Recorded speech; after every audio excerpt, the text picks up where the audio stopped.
Hello, hello, hello, anybody and everybody.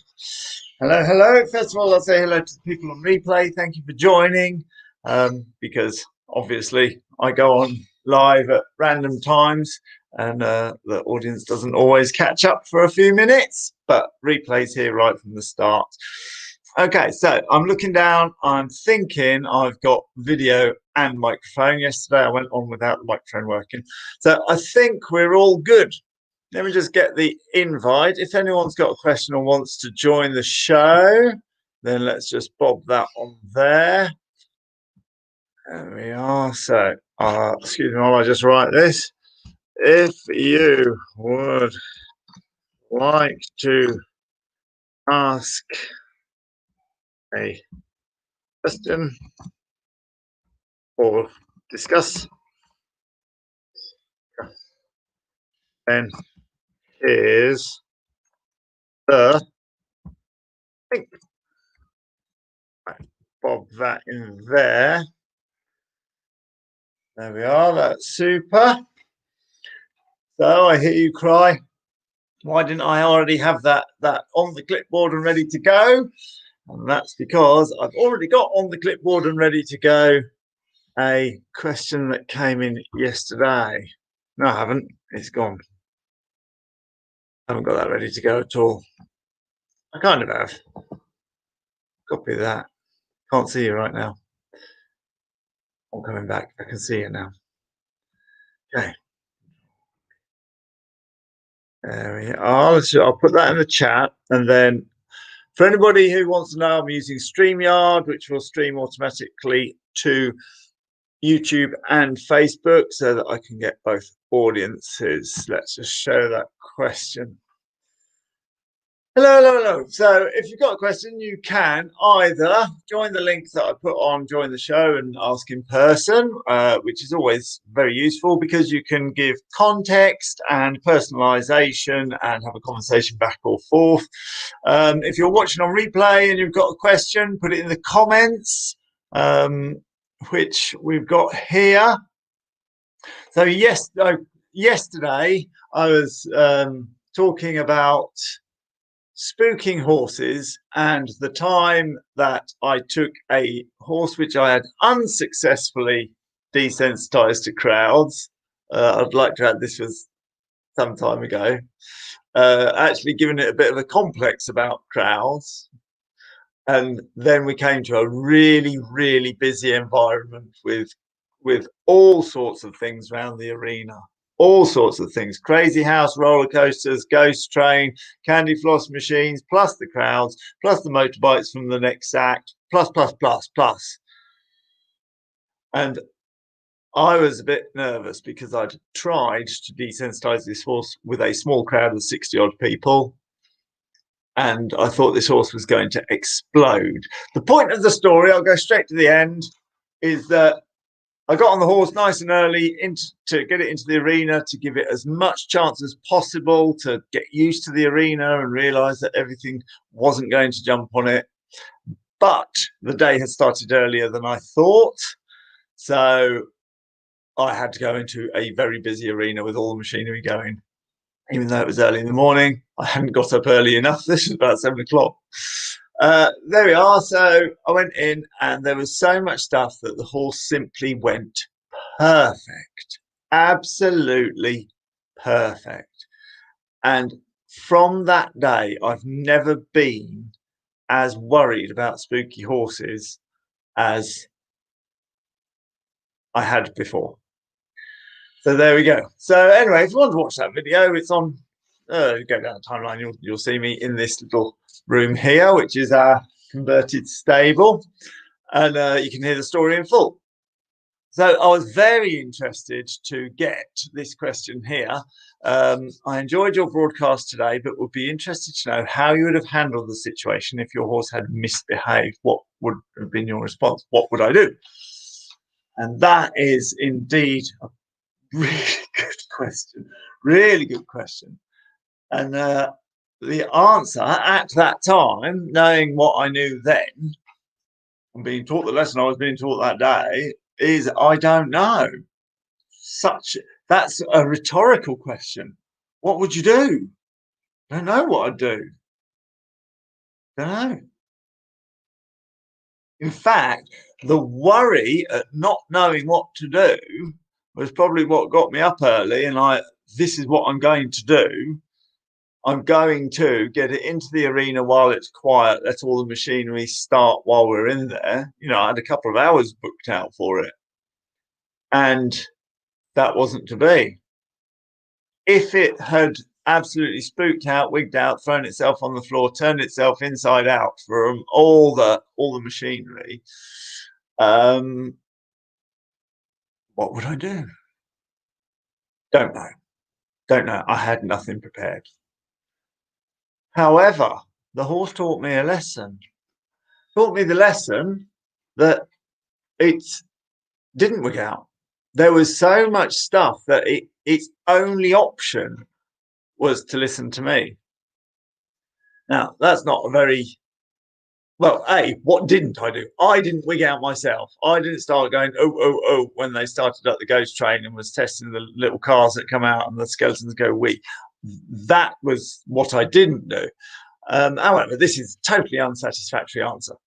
So my question is, what would I do now? So, I'd mucked it up in the first place.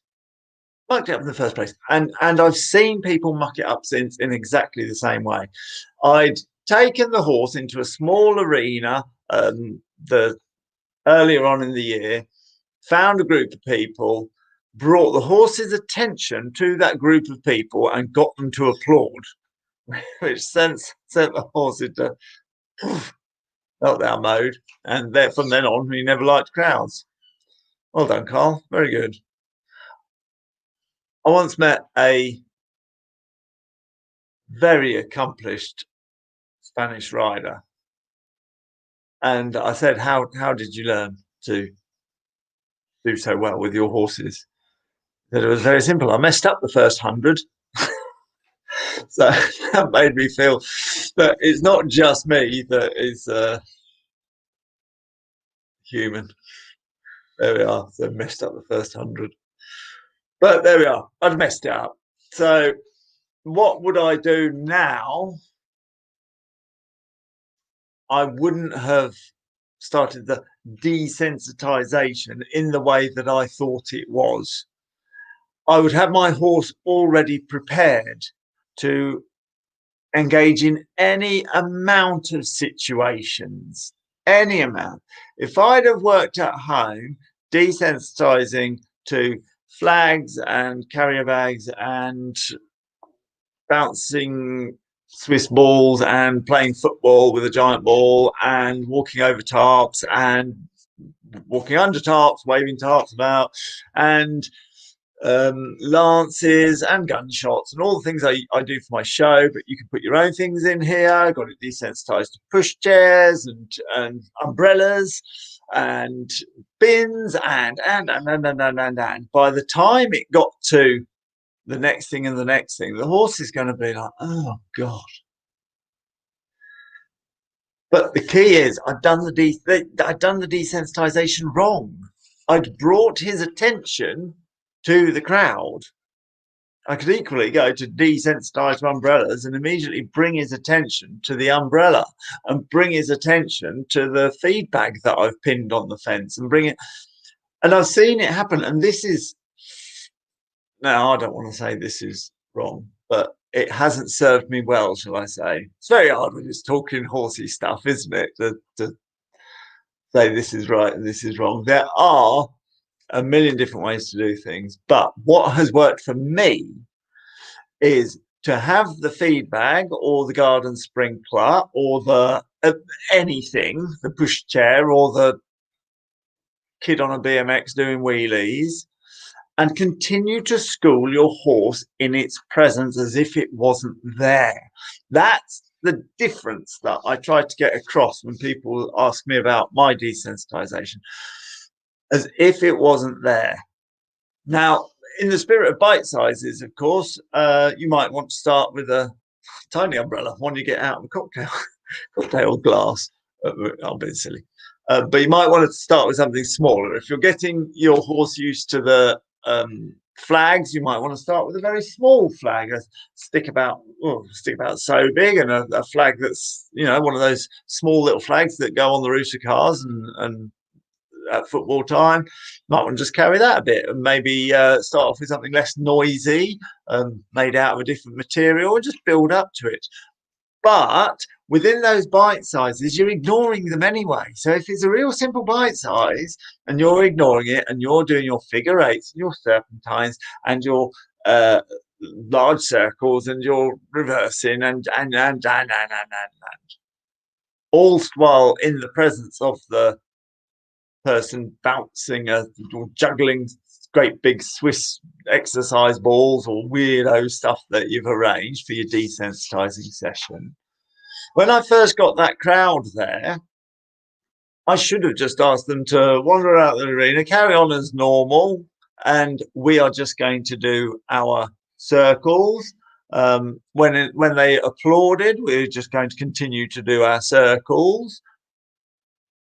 But I see this a lot with people trying to get their horses. I'm just getting my horse used to this. We had somebody bring a horse on. We've got flags around our arena because they look nice. And also it desensitizes the horse to flags. And we've had people just stop. And actually the owners are more likely to stop and reverse at the flags than the horses are. Oh, my horse won't like that. And I've seen someone go, oh, my horse won't like that. And then march straight up to the flag and say, look, Romeo, it's only a flag. And the horse shot off backwards.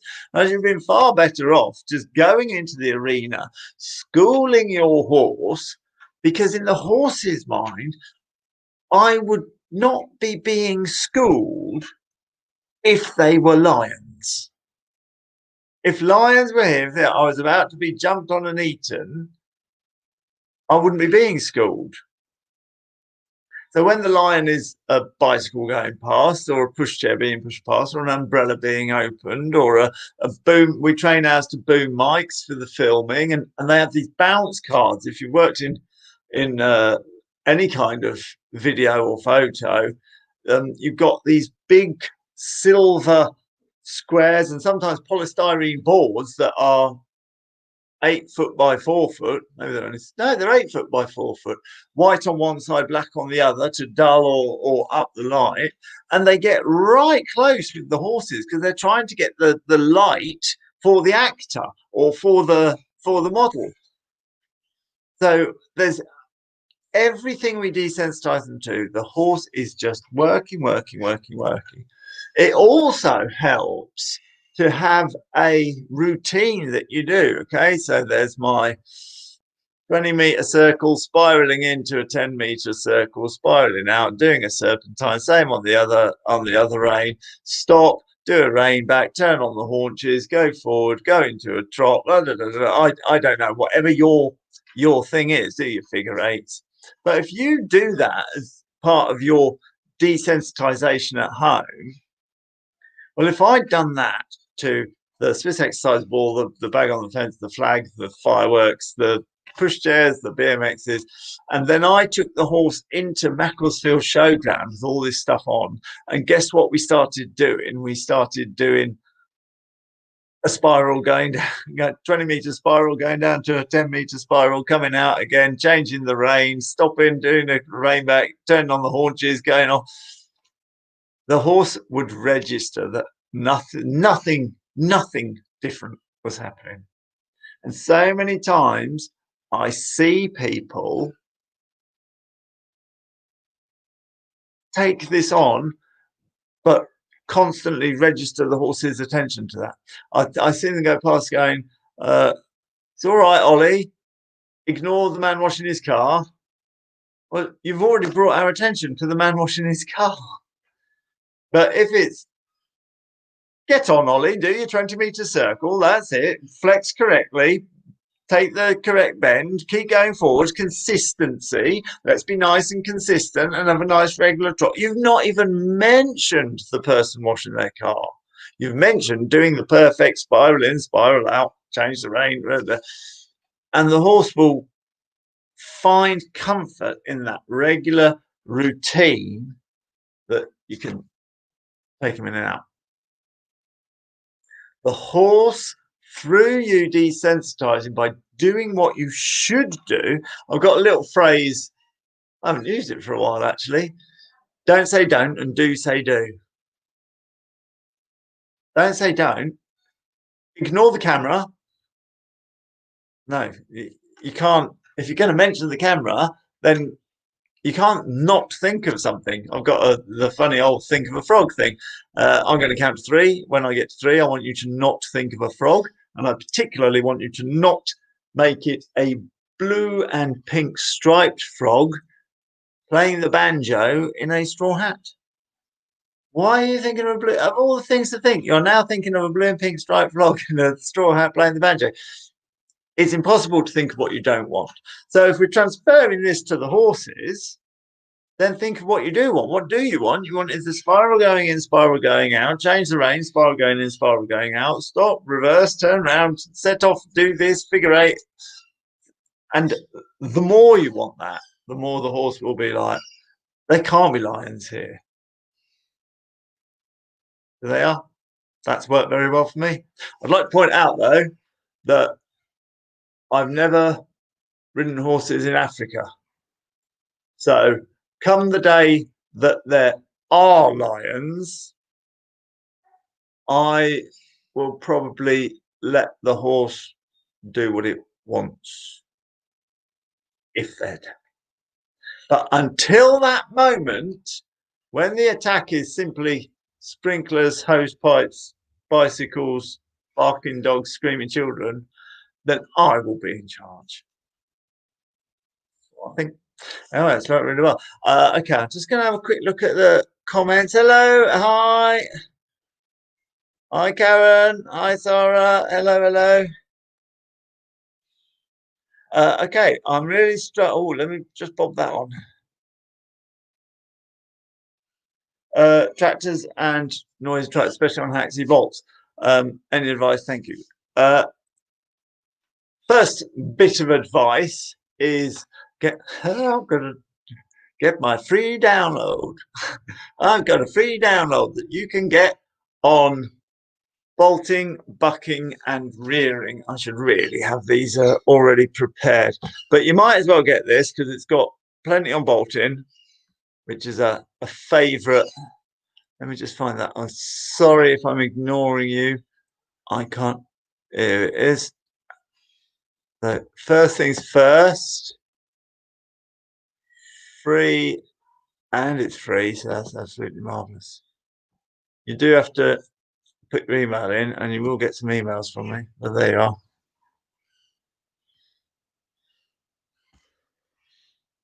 Okay, so we've got two issues. Two issues. He said, "Hold up, four fingers." You've got two issues going on here. One, you're also scared of tractors and noisy trucks. Secondly, he bolts. So that's two separate issues. You can go on a horse that is scared of stuff and they'll scoot sideways and that, but bolting is not on.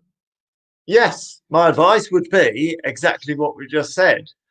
Bite sizes. Now you can get tractors of all sizes, you can get trucks of all sizes. I know you've got friends with Land Rovers. I know you've got friends with those little Kubota garden tractors. There's no reason at all why you can't get a little routine going with you and a garden tractor. People have got them in the arena. Get the garden tractor doing its stuff down there. You're doing your stuff up there. You've got to use your imagination. You could even turn that into a social community event, a desensitizing event where you've got various tractors and people could pay you a bit of money to come along for 30 quid for the day and put a bit of lunch on and make a bit of money. And you've got a routine that you do. And while you're doing that, you've got these tractors under your control to do exactly what you want and move that up.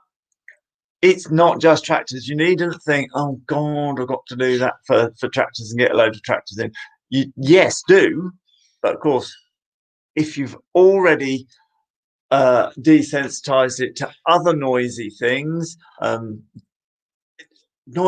flappy things, if you've saved its life against the garden sprinkler of death and the Swiss exercise ball of death and the cousin Darren doing a little set of BMX wheelies past the arena of death and the flag of death and the big polystyrene board of death and the um, pulling something around the arena of death and the long reining of death over an obstacle course of death, and you've saved it. How many times have you saved that horse's life?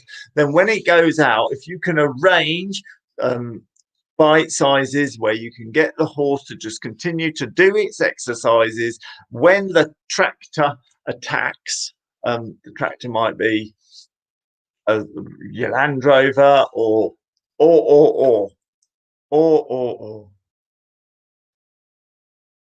by the time you've saved it of those things of death, then by the time you come to the tractor of death, the actual tractor of death, the horse will be, she saved my life so many times that I'm going to do what she says. It will come to the horse that the best thing to do when all these things of death attack is to do what this person says. The rider is in charge, knows what it's doing. But more importantly, you and your own primitive brain and your own fear centers will have had so many experiences of saving this horse in capable bite sizes, getting bigger over the last 3 seasons, that you will also believe that when the tractor of death appears, the best thing to do is to listen to the rider. The rider's in charge and the rider knows what she's doing. You are a she, aren't you? Yes, Joanne. Yeah. There we go. There we go. You need those experiences, and the horse needs those experiences. That when the thing of death appears, you both instantly know that the human is the one that is going to get them out with direct instructions to do the A, B, or C. And if that's schooling, that's even better. I had a conversation. I'm going on a bit. I'll have another look at your comments in a minute. I had a conversation over the summer about combine harvesters. I think maybe that was mine. No, maybe that was hers. Yes, no, it was hers. I think it was you, Sarah, wasn't it? Can't remember. And we said, well, why not do a shoulder in along the fence, along the hedgerows, because this is on a track where there's nowhere to do your figure eights and circles.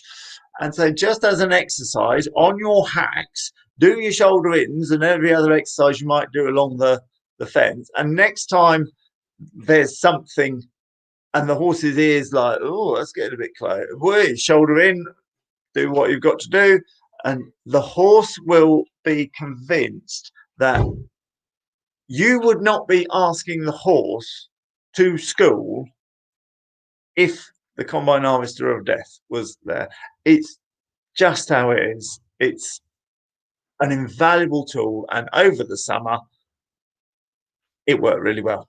It worked really well, and we had a really good conversation about that. I hope I've explained that correctly, or at least understandably. There we are.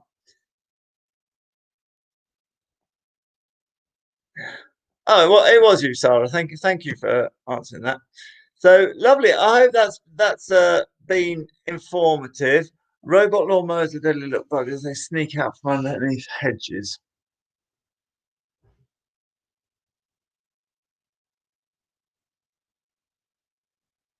Never had any experience. I'm just trying to think of something that might be similar. But yeah, I could see that. Look, horses can get used to anything. They can. You look at those old 1940s, 1930s horse-drawn combine harvesters with all the windy, clicky, windy things going on there. If horses could do that, horses built cities. Horses went to war, but they did. Horses can do absolutely anything. One of the biggest things that stops us getting on is other people dumbing down your horses and what they're capable of. Little bugbear of my own here. I don't know if you've seen my show reel, but we've got a show and the horses are jumping. We're doing trick riding. The horses are jumping fire with trick riders on their backs doing handstands and all stuff like that, and we've got people in the arena swinging fireworks about, and just endless.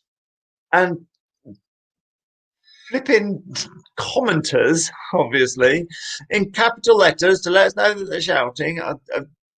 Horses are absolutely terrified of fire. This is so awful. And you're watching a video where you can see they're absolutely fine. There is a forward. They know that on the other side of the fire is the polo. That's what they're doing it for. That's what they're doing it for. You can absolutely see that they don't care. And the person watching a horse that doesn't care is putting in capital letters to show they're shouting, horses are terrified of fire. They're just not. Don't let the people around you dumb down what horses can do, because you'll find that you can't do. Back to the original point of Macclesfield and what would you do if it weren't for the fact that I was in a show and the horse had to go in there. Well, no, what would I do if the horse had completely wigged out, turned itself inside out and thrown itself on the floor? I'd have pulled it from the show. That's the only option, isn't it? It's the only option. But I had to, so I gave myself the best chance. I don't want to be pulling the horse from the show. I don't want to be driving all that way with the horse in the back and then not put it in. So I thought I'd give it the best chance by getting up early in the morning, and happened to learn an incredibly valuable lesson. Don't let people dumb down your horses and say they can't do this and they can't do that. They can do an incredible amount if you work in the bite sizes that everyone can cope with, and that you don't try and force them through a panicky situation. That doesn't work for us or them. If you're in the world of scared, if you're in the world of fear, you can't pull your brave pants on. Well, you can, but for horses and humans, if you're scared of jumping a meter and you just pull your brave pants on and jump a meter and jump it again and jump it again and jump it again, waiting to get used to it, well, you're not going to get used to it. You're going to jump it 20 times, then you're going to come and see me and say, Carl, I don't understand. I've been doing this for 6 months and I'm still scared. It's because you didn't give yourself a chance to stop pulling on your brave pants and pull on your trained pants instead. If you'd have worked up to it without letting somebody else get at you to be brave. I'm not brave. I'm proper not brave. But I'm trained in the tiniest little bite sizes. And it's the same with the horses. If I'd have trained the horse to the little things first, the balloons, the bags, it would have learned that I'm to be trusted. That's the long and short of it. There we are. Anyway, I've been half an hour. I'd better get on with something. Thank you very much. If you've got any comments or discussions or questions, stick them in the comments and I'll deal with them next time. Hopefully tomorrow, but we'll just see how it goes. Thank you very much for listening. Have a lovely day. Bye.